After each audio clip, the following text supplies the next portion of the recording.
Morning everyone and welcome back to my channel. আমার আজকের ব্লগে তোমাদের প্রত্যেককে অনেক অনেক স্বাগত জানিয়ে আজকের ব্লগটা শুরু করছি। তো আশা করি তোমরা প্রত্যেকে খুব ভালো আছো আর আমরাও ভালো আছি। তো ঘুম থেকে উঠেছি কিছুক্ষণ আগে, উঠে শুধু মুখটুক ধুলাম। মুখটুক ধুয়ে যে দেখতে পেলে চুল টুলটা ভালো করে অল্প আছড়ে বেঁধে নিয়েছি আর বিছানাটা ঠিক হয়ে গেছে, কারণ ও ঘুম থেকে উঠে পড়েছে, মানে কলে কথা বলছে আর কি, অফিসের মিটিং রয়েছে কনফারেন্সে, তাই আর কি রিপোর্ট করতে হয়। তো ওই রুমে বসে বসে কাজ করছে। তো চলো ব্লগটা শুরু করলাম, সাথে থাকো আর আজকের ব্লগটা দেখতে থাকো। কাজকর্ম আমার কিছুই শেষ হয়নি, তো শুধু আমি ঘরটাই ঝাড়ু দিলাম। দেখো, তো ঘর দুয়ার ঝাড়ু দিয়ে তারপর এক এক করে সব কিছুই করবো। আজ শুধু আমার বিছানাটাই আগে আগে ঘুম থেকে উঠে গুছানো হয়েছে, যেহেতু ও আর আমি একসাথেই উঠে গেছি। ওর মানে কনফারেন্সে কল ছিল, মিটিং রয়েছে ফোন কলে, তাই আর কি উঠে পড়েছে। তো তাই ভাবলাম চলো উঠে পড়েছে যখন, ঘুম থেকে উঠে বিছানা তুলে তারপর গিয়ে মুখ ধুয়েছি। আর এদিকে বাইরে দেখো ঝাড়ু দেওয়ার সময় দেখলাম এত পিঁপড়ে, জানি না কোথা থেকে আসছে, হয়তো বৃষ্টি দিয়েছিল। তো বৃষ্টি দিলে না অনেক পিঁপড়েগুলো বেরোয় আর কি। তো এদিকে দেখো ক্রস লাইনে দাগ দিচ্ছি, না হলে কি হবে, সব পিঁপড়েগুলো আবার ভিতরে ঢুকবে। আর এই পিঁপড়েগুলো মানে মানে কি ভালো লাগে না আর কি, দেখো সব জায়গায় হাঁটছে শুধু, তাই ক্রস লাইন দিয়ে দাগ দিলাম। তো এই যে এদিকে যাচ্ছি, হলো ঘর দুয়ার ঝাড়ু দেওয়া শেষ, ঘরটা ঝাড়ু দিয়ে পার্সেল একটা রিটার্ন ছিল, যে ওর একটা প্যান্ট এনেছিলাম। তো প্যান্টটা না মানে সাইজটা আমি, তো হ্যাঁ যেটা বলছিলাম, মানে প্যান্টটা না অল্প সাইজে বড় এসেছে, তাই আর কি আমি প্যান্টটাকে দেখো রিটার্ন করলাম। তো প্যান্টটা রিটার্ন দিয়ে এসে তো ওইদিকে ভাবলাম ঘরটা মুছে নিই, ঘর দুয়ারটা মুছে তারপর আমি চলে যাব স্নান করতে। মোটামুটি বাসি কাজকর্ম শেষ হবে আর কি। আর এদিকে চাও খাওয়া হয়নি, যেহেতু ও কাজ করছে, বললো চা নাকি খাবে না। তো আমি ভাবলাম আমিও আমার একার জন্য আর কি চা করবো না, তাই আর কি শুধু জল টল খেয়েছি। জল টল খেয়ে অল্প কিশমিশ টিশমিশ খেয়ে নিয়েছি, চাটা খাওয়া হয়নি। তো ভাবছি একবারে স্নান টান করে আসি, তারপরে আর কি কিছু খাওয়া দাওয়া করবো। আর সময়ও খুব বেশি হয়নি এখন। তো যাই হোক চলো ঘর দুয়ারটা মুছে নিই। আর হ্যাঁ, আজ অনেক দিন পর কিন্তু তোমাদের সামনে আমি ঘর ঝাড়ু দেওয়া, ঘর মোছা এসব কাজ শেয়ার করছি। 24 ঘন্টার মধ্যে আমাদের মানে অনেক কিছুই কাজ থাকে আর কি ঘরের বউদের। তবে প্রত্যেক দিন তো প্রত্যেকটা কিছু শেয়ার করাটা সম্ভব না, আর সব কিছু শেয়ার করিও না। তাই আর কি মাঝে মধ্যে অল্প আর কি বদলে বদলে মানে শেয়ার করার আর কি ব্লগটার মধ্যে দেখানোর চেষ্টা করি। তো অনেক দিন ধরে তো আর ঘরের কাজ বাজ কিছু আমি দেখাচ্ছি না, তাই ভাবলাম চলো আজ ঘরের কাজ বাজ দিয়ে এই ব্লগটাকে মানে শুরু করি। তো এইদিকে আমার ওই ঘরটা মোছা কমপ্লিট, আর এবার এই ঘরটা মুছছি। আর এদিকে ওর কলও শেষ, বিছানায় এসে দেখো আবার শুয়ে রয়েছে। তো এই যে ফাইনালি আমার ঘরের সব কিছু কাজ একদম শেষ, ঘর দুয়ার ঝাড়ু দেওয়া, ঘর মোছা কমপ্লিট। এবার যাবো স্নান করতে, স্নান করে এসে তারপর রান্না বসাবো। তো চলো, এত সময় ঠান্ডা লাগছিল, মানে মানে ওয়েদারটাও ঠান্ডা ঠান্ডা করে রেখেছে, তো মেঘলা মেঘলা। রাতেরবেলা খুব জোরে বৃষ্টি হয়েছিল, যে কালবৈশাখী ঝড় বলে, কাল রাতে তেমনটাই হয়েছিল, খুব ঝড় এসেছিলো। তারপর সকাল দিকে ঠান্ডাই লাগছিল, আর এখন কাজ টাজ করে গরম লাগছে। ফ্যান চালিয়ে বসেছি, আর এমনিও ফ্যানটা চালিয়ে দিয়েছিলাম ঘরটা শুকানোর জন্য। ফ্যান নিচে বসলাম, 5 মিনিট বসে জল খাবো। এবার জল খেয়ে তারপর যাবো স্নান করতে। তো চলো স্নান টান করে তারপরে এসে তোমাদের সাথে আবার দেখা হচ্ছে। তো এই যে ফাইনালি আমার স্নান টান কমপ্লিট, আর স্নান করে এসে দিকে রান্নাটা বসিয়ে দিয়েছি। তো চলো রান্নাটা তাড়াতাড়ি করে সেরে নিই। তো এই যে দেখো সকালের জন্য আমি রান্না করেছি হলো কারকুল আর আলু পেঁয়াজ দিয়ে ভাজা করেছি। তারপর করেছিলাম হলো আম দিয়ে টক ডাল। এখন যেহেতু গরমের দিন, তো টক ডাল খেতেই বেশি ভালো লাগে। আর এদিকে দেখো ও হাঁটাহুটি করছে, অফিসে যাবে। তো এদিকে দেখো ভাত দিয়ে দিলাম, আর সাথে আমিও নিয়ে নিয়েছি। তো চলো সকালের ভাতটা খাওয়া সেরে নিই। তো এই যে এদিকে আমাদের সকালের খাওয়াটা শেষ, আর সকালের খাওয়া শেষ করে একবারে দুপুরের জন্য রান্নাটা বসিয়ে দিয়েছি। রান্না বলতে ডালটা তো সকাল আর দুপুরের জন্য একসাথে করে নিয়েছি, আর ভাজা অল্প রয়ে গেছে, মানে যে কোনো একজনের হবে, তো ওকে দিয়ে দেবো।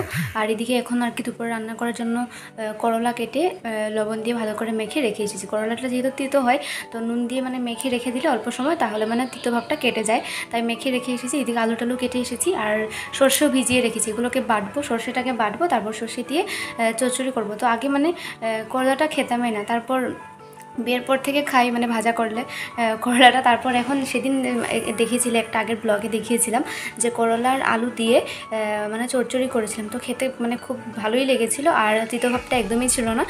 তো সেম প্রসেসে আজ আবারও রান্না করব। তো চলো এখন আর কি অল্প সময় বসবো না, মানে সর্ষেটা যতক্ষণ ভিজবে আর কি, ভিজে গেলে তারপর গিয়ে সর্ষেটাকে বাটবো। আর এদিকে কড়াটা অল্প সময় থাকবে এভাবে মাখা, তারপর হলো ভাজবো, ভেজে টেজে রান্না করবো, আর কিছু একটা হয়তো বা করে। রান্না বসানোর আগে ভাবলাম যে 1 গ্লাস জল খেয়ে নিই, ওআরএসএল গুলে। ওআরএসএল বলতে এই যে প্যাকেটের যেটা হয় আর কি গুঁড়োটা। তো মাঝে যেহেতু পেটের ব্যথা ছিল, তাই আর কি ওআরএসএলের না প্যাকেটগুলো আনা হয়েছিল, তো সেটাই আর কি রয়েছে। তো ভাবলাম অল্প গুলে খেয়ে নিই, তারপর আর কি গিয়ে আস্তে ধীরে দুপুরের জন্য রান্না বসাবো। মাঝে দুদিন মানে যা কষ্ট পেয়েছি কি আর বলবো, একদম শরীরটা একদম মানে অচল হয়ে গেছিলো, মানে বিছানায় পড়ে গেছিলাম পেটের ব্যথা, মানে বদহজম হয়েছিল আর কি, ফুড পয়জন বলেছে, ফুড পয়জন হয়েছিল হয়তো বা।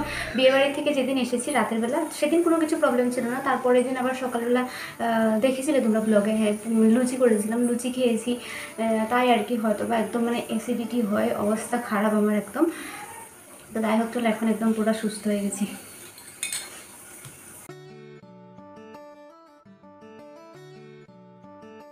তো এই যে দেখো, এদিকে উচ্ছে আলু সব ভেজে নিয়েছি, আর এদিকে হলো সর্ষে বাটা, সর্ষের সাথে অল্প পেঁয়াজ দিয়েছি, আর দিয়েছি হলো অল্প রসুন। এভাবে রান্না করে খেতে ভালোই লাগে। আর এদিকে দেখো, একটা আমারও পার্সেল এসেছে, তো একটা সিলভার আর কি অর্ডার করেছিলাম, তো চলো এটাকে খুলে দেখি। তো দেখো খুলে ফেলেছি, তবে আমি যেটা অর্ডার করেছিলাম সেটা আসেনি, এটা দেখো একটা অন্য কুর্তি পাঠিয়ে দিয়েছে। তো এই দেখো এটা চলে এসেছে, আমি না অর্ডার দিয়েছিলাম হলো অন্য একটা, এই যে দেখো তোমাদেরকে সাইডে আমি স্ক্রিনে ফটোটা দিয়ে দিলাম মিশো থেকে স্ক্রিনশটটা। তো আমি অর্ডার করেছিলাম হলো এটা, আর দিয়ে দিয়েছে আরেকটা। এসব করলে একদম সত্যি একদম মাথাটা গরম হয়ে যায় মাঝে মধ্যে, একদম মাঝে মধ্যে না, সবসময় ঠিকই আসে, কিন্তু মাঝে মধ্যে যেন কী হয়, হয়তো বা সাইজ উল্টাপাল্টা পাঠাবে, আর না হলে কালার অন্য, কাপড় অন্য।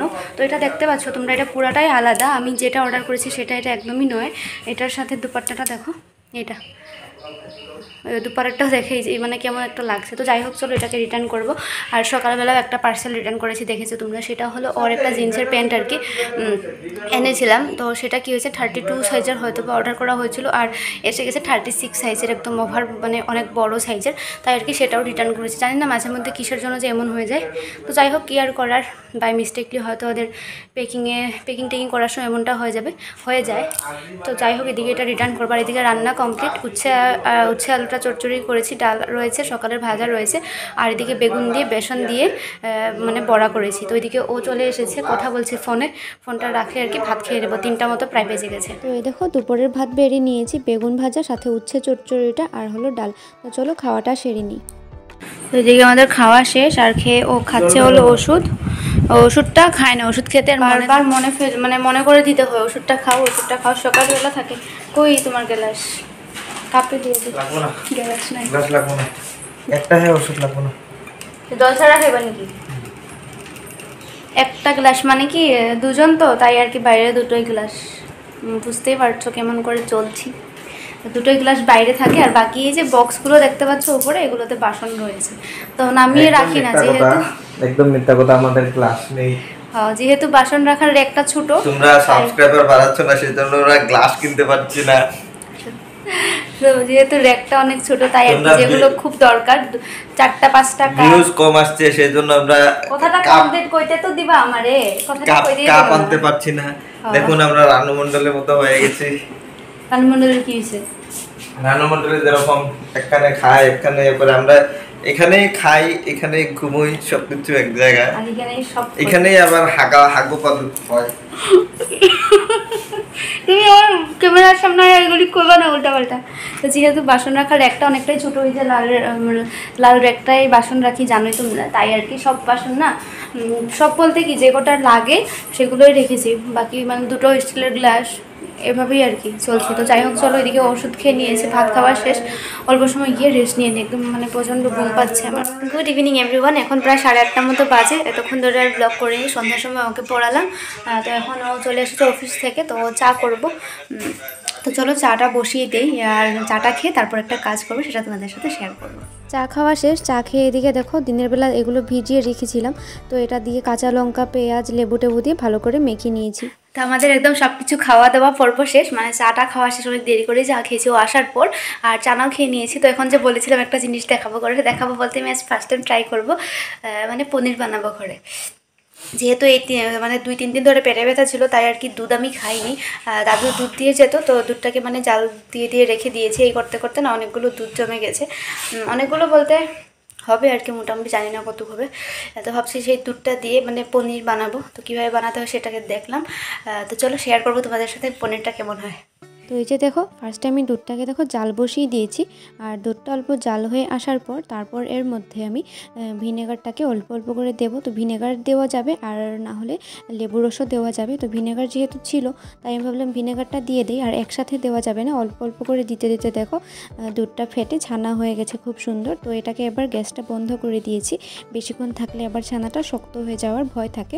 আর তারপর দেখো একটা মানে সুতির কাপড়, পরিষ্কার সুতির কাপড় আমি ধুয়ে নিয়েছি, আর এটাকে ঝাঁঝরি যেগুলো থাকে ফুটো ফুটো সাজিগুলো সেটার মধ্যে দিয়ে মানে ছানাটাকে ছেঁকে নিয়ে তারপর ছানাটাকে অল্প ভালো করে ঠান্ডা জল দিয়ে ধুয়ে নিচ্ছি। যেহেতু ভিনেগার দিয়েছি না হলে আবার টক টক ভাব থাকতে পারে, তাই আর কি ধুয়ে নিলাম।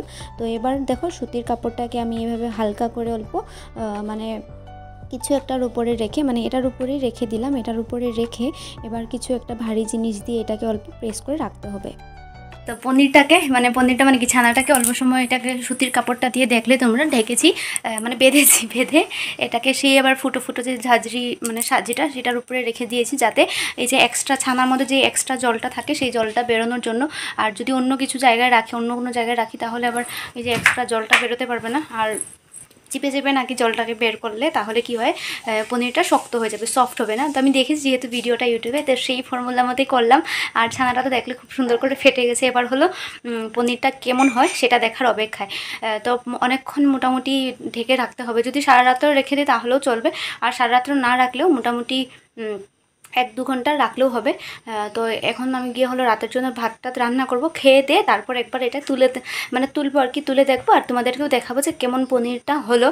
তো যেহেতু ফার্স্ট টাইম করছি, দেখবে ফার্স্ট টাইম যে কোনো জিনিস করলে একটা মানে মনের মধ্যে আলাদাই মানে এক্সাইটমেন্ট থাকে আমার আর কি। তো এই যে ফিরে এলাম প্রায় 2 ঘন্টা মতো পর। তো এইদিকে আমাদের রাতের খাওয়া দাওয়া সব কমপ্লিট করে তারপর দেখো আমি পনিরটাকে খুলে দেখছি, এদিকে দেখো খুব সুন্দর একটা শেপ হয়েছে। তো এবার কেটে দেখা যাক কতটুকু সফট হয়েছে জানি না। আর কাটার পর দেখো কি সুন্দর লাগছে, যেমনটা দোকানের পনিরটা হয়ে থাকে সেম তেমনটাই লাগছে দেখতে। আর দেখো পনিরটা খুব সফটও হয়েছিল। তো আমার তো খুব আনন্দ হচ্ছে, কারণ ফার্স্ট টাইম করেছি, তো এত ভালো হয়েছে দেখতে। আর এদিকে দেখো কাটার সাথে সাথে ও এক পিস নিয়ে পালালো। তো চলো এদিকে আমার রাতের সব কিছু কাজকর্ম কমপ্লিট। কাল যেহেতু বৃহস্পতিবার তাই আর কি সব কিছু মাজা ধোয়া করে রান্নাঘর একদম ক্লিন করে নিয়েছি। এবার পনিরগুলোকে সুন্দর করে কেটে তারপর পনিরগুলোকে দেখো অল্প ভেজেও রাখতে হবে, যেহেতু কাল বৃহস্পতিবার তাই সব পরিষ্কার করে নিয়েছি। এবার হলো এগুলোকে ভাজবো। আর দেখো এতটুকু পনির বেরিয়েছে। তো চলো আজকের ব্লগটা এখানে শেষ করে দিয়ে, পনিরটা দেখে আমার মনে যে আনন্দ লাগছে কি বলবো তোমাদেরকে, মানে দেখবে নিজে কিছু একটা বানালে সেটা যদি ভালো হয়ে যায় তাহলে আর মানে খুশির কোনো সীমা থাকে না। তো সেটাই হয়েছে আমার সাথে। তো যদিও অল্প হয়েছে কোনো ব্যাপার নেই, কাল বৃহস্পতিবার আমাদের দুজনের চলে যাবে। ফার্স্ট টাইম ট্রাই করেছি, ফার্স্ট টাইম আন্দাজে অনেক ভালো হয়েছে, যেমনটা আমি ভিডিওতে দেখেছিলাম সেম পদ্ধতিতে করেছি। তো তেমনটাই তোমাদেরকেও দেখালাম। তোমরা যদি কেউ তো জানো তাহলে তো ভালো কথা, আর যারা জানো না তারা অবশ্যই একবার ট্রাই করে দেখতে পারো। অনেক সময় কি হয় দুধকে মানে ফেটে যায়, দুধ ফেটে ছানা হয়ে যায়, তখনও কিন্তু তোমরা এমন করে করতে পারো। তো যাই হোক চলো আজকের এই ব্লগটা এখানে শেষ করে দিচ্ছি। দেখে কেমন লাগলো কমেন্ট করে বলো, কিছু ভালো লাগলে লাইক করো, কি নতুন করে দেখলে প্লিজ আমার চ্যানেলটাকে সাবস্ক্রাইব করে দিয়ে পাশে থেকো। আর দেখা হচ্ছে এর পরের ব্লগে তোমাদের সবার সাথে। Good night.